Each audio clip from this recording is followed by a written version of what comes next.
Today, Amanda Phillips is going to be doing the lecture on Barbie at the Crossroads. And some of you know Amanda as your teaching assistant, and I know her as a great techno person. And in any case, I'm really looking forward to her lecture, and she will have iclicker questions on here. And so here we go.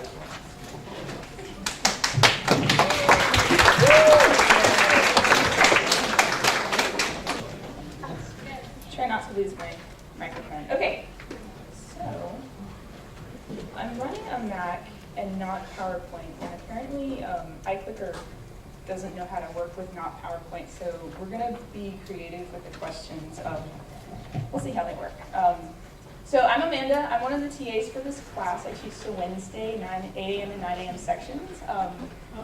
And just to tell you a little bit about myself, my emphasis here is in digital media, the digital humanities, and so I work with a lot of computer stuff, specifically video games, but things like hypertext fiction, flash poetry, that sort of thing.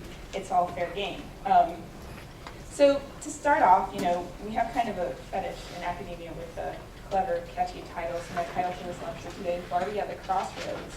And the reason for this is you guys may have noticed that we're making a lot of big shifts in the course right now. And just to get us started, I want to start with an iclicker question, just to kind of get a feel for how you guys feel about the shift in the course right now. So A is going to be, I haven't done any of the reading yet, and this is going to be an anonymous question, so there are no penalties, I just want to see what's going on. B, I'm excited to be moving on to prose narrative. C, I wish we could have lingered on poetry longer. I know a lot of you guys feel about it. D, I miss new criticism. Or E, ooh, shiny. That's for those of you guys who are like to do the E option.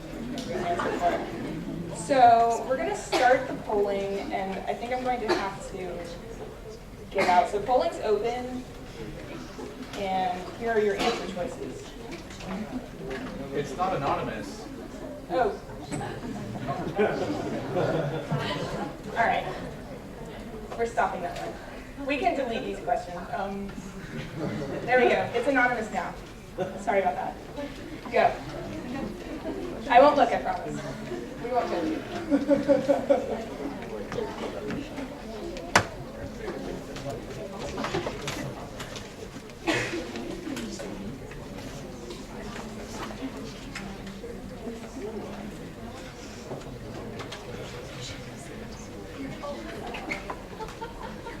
Creeping up.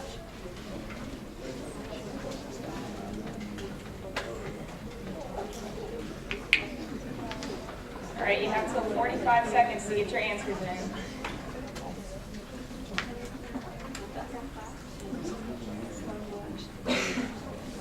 Okay, it looks like 154 is going to be our magic number for today. Let's see what we look like here, and I lost my graph. Well, that's what that button was. There we go. Okay, looks like, well, there's not even much of a majority, but the largest chunk of people chose option B. I'm excited to move on to prose narrative, and actually, I anticipated this answer, so you guys are playing right into my plan. It's a good thing. Let's get this started again. Okay. And I suspect the reason that most of you are excited to be moving on to prose narrative is it feels like familiar territory. And we're going to talk about that. And so now that we've established this mood, the mood for the class today, I want to talk about, these are some important transitions that we're making right now. We're going to talk about the shift from poetry to prose, which most of you seem to be excited about. We're going to talk about a shift from the text to the object. And the reason for this is, part of our practice as students of literature. We're teaching you these reading skills, but we also want them to apply to broader things than just books. And I'm going to show you how we're going to talk about objects as texts themselves. Another big shift, of course, in the reading is going from new criticism to reader response theory.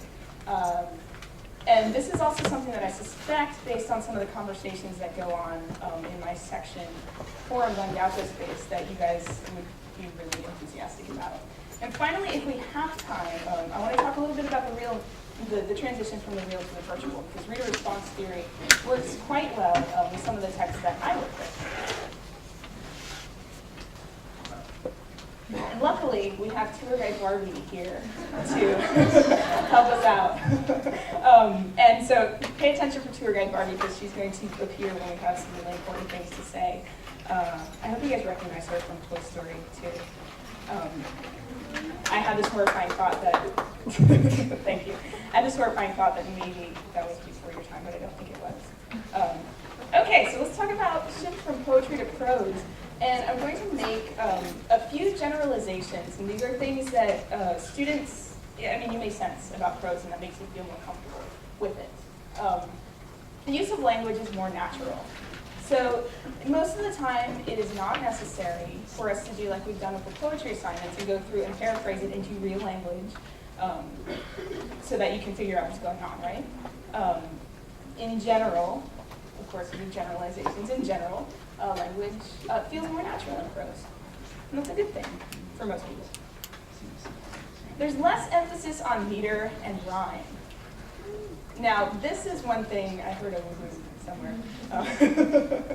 I know that the study of meter was a little bit foreign, at least to a lot of my students, and I suspect to most of you, and that it was adding a new layer of difficulty, but also complexity to poetry. And we talked about why meter is really important.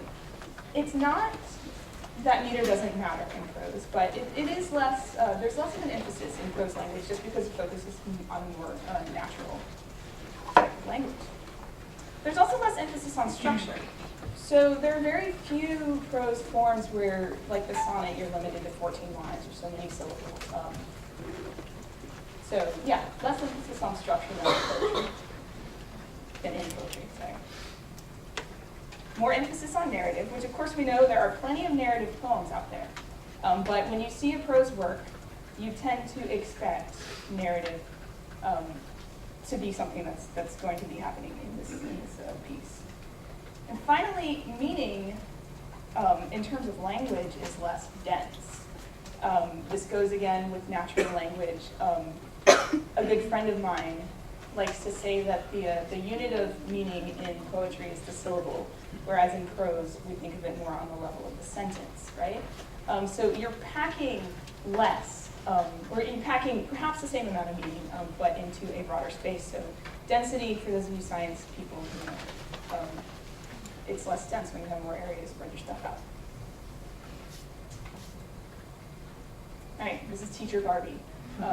I really did Google these different types of Barbies. So this is teacher Barbie, and she's here to wag her finger at you and say, we all know what happens when we use generalizations to sort of guide our thinking about things, right?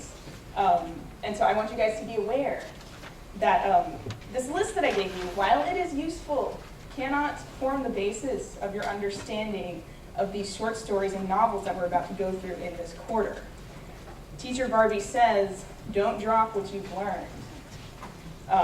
There are a few important reasons for this. The most important reason, I'm sure as far as you're concerned, is that your first paper that you're writing is going to be based on our close reading assignment, which was on poetry.